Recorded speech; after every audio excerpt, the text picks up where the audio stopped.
Many people ask me, usually at the end of one of my talks, or I'll get emails from people saying, is it really possible to be free from porn? These people feel that they've tried everything and are beginning to despair. They're beginning to think that while it might be possible for some people to break free from porn, it's not actually possible for them. If I'm describing you right now, let me offer a word of hope. I know that freedom from porn is possible, and I know this for two reasons.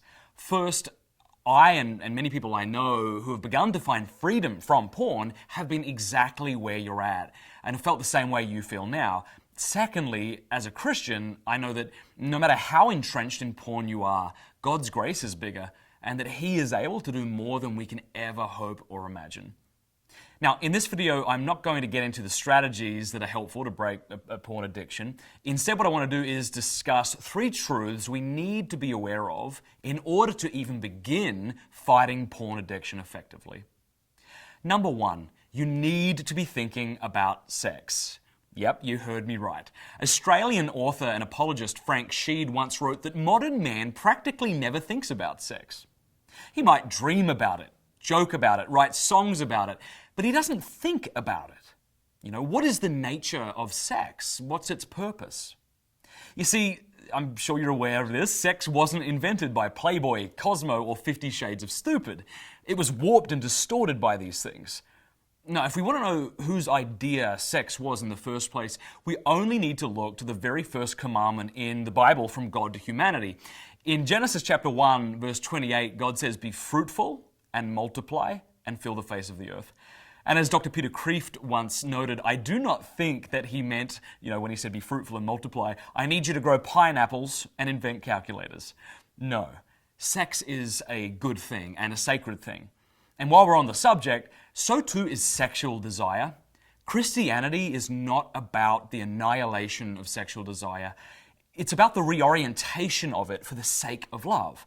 I think many people get confused because they think that strong sexual desire is the same thing as lust. It's not. Sexual desire is a God-given gift which should propel us to make a gift of ourselves to another, according to the demands of chastity and prudence. Lust, on the other hand, doesn't propel us to give, it compels us to take. Love says, "This is my body given up for you." Lust says the opposite. It says, "This is your body taken by me." Number 2, freedom is one day at a time. If you view freedom from porn as a destination, you'll almost certainly remain disappointed.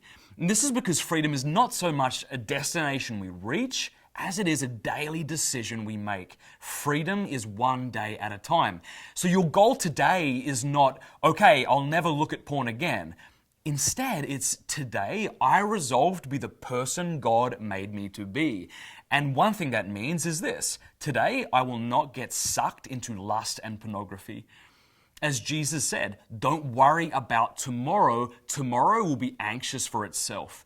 Real freedom is a lifetime of today's moment-by-moment choices. Number 3, you should be struggling with porn. Let me explain what I mean.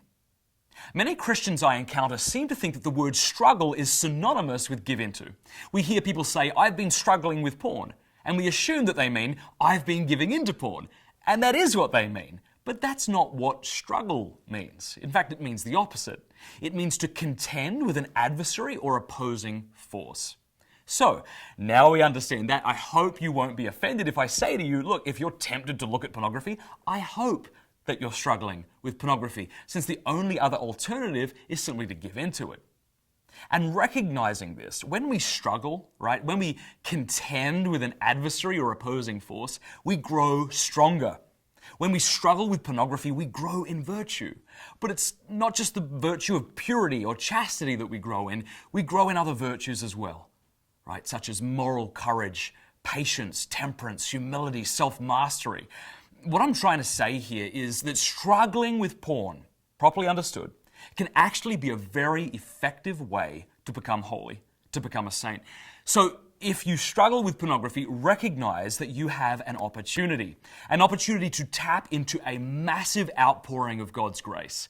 I mean, think about it. Every person, every Christian, every saint who ever lived before the time of the internet lacked one opportunity that we have: to choose Christ by rejecting day after day this uniquely modern and anonymous sin of pornography.